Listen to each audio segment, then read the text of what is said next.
Welcome to Spiritual Minefield. Today we're going to look at, have you ever wondered what Jesus wrote in the ground? Today we will find out. Stay tuned.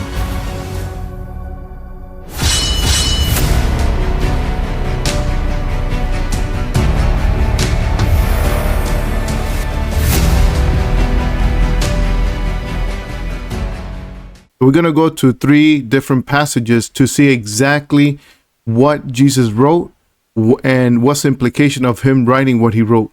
So we're going to start in John chapter 8, verse 6. So let's go there. They said this to test him in order to have a basis for accusing him. But Jesus bent down and began to write on the ground with his finger. Now, to know exactly why Jesus bent down to write, let's look at the whole context. So let's start here in verse 1 or in verse 2. Early in the morning, he went back into the temple courts. All the people came to him, and he sat down to teach them.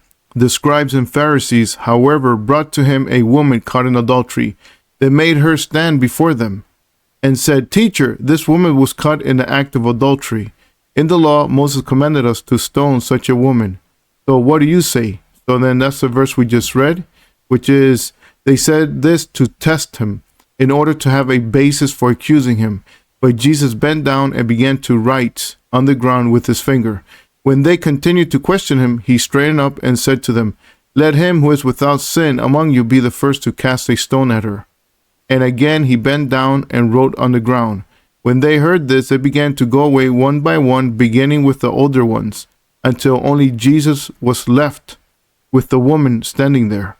Then Jesus straightened up and asked her, "Woman, where are your accusers? Has no one condemned you?" "No one, Lord," she answered. "Then neither do I condemn you," Jesus declared. "Now go and sin no more."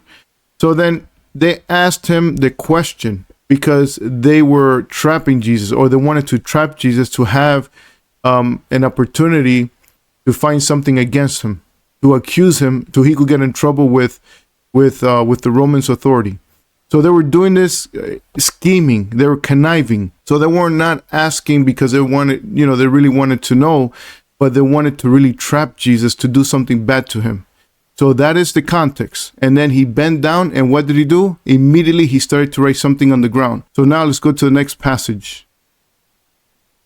So this is Jeremiah 17:13. Listen very carefully. It says, "O Lord, the hope of Israel, all who abandon you will be put to shame. All who turn away will be written in the dust." You see that? God will write their names in the ground or in the dust, for they have abandoned the Lord, the fountain of living water.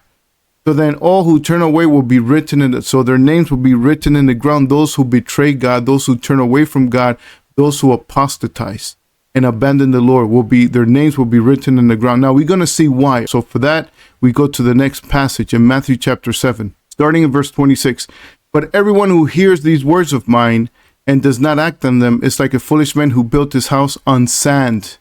The rain fell, the torrents raged, and the winds blew and beat against that house, and it fell, and great was its collapse."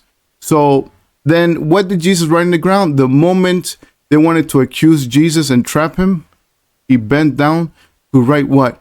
He wrote down their names. Why? Because they were building their life. They were religious leaders, but they were building their life on this world, on riches, on being famous, of getting respect, of getting exalted instead of exalting God and living for the Lord. What happened was they were living for this world. The scribes and Pharisees had their anchored in this world instead of in the world above. So then what happened was that Jesus wrote their names on the ground, suggesting that they're building their house on sand. So then when judgment comes, their faith will collapse.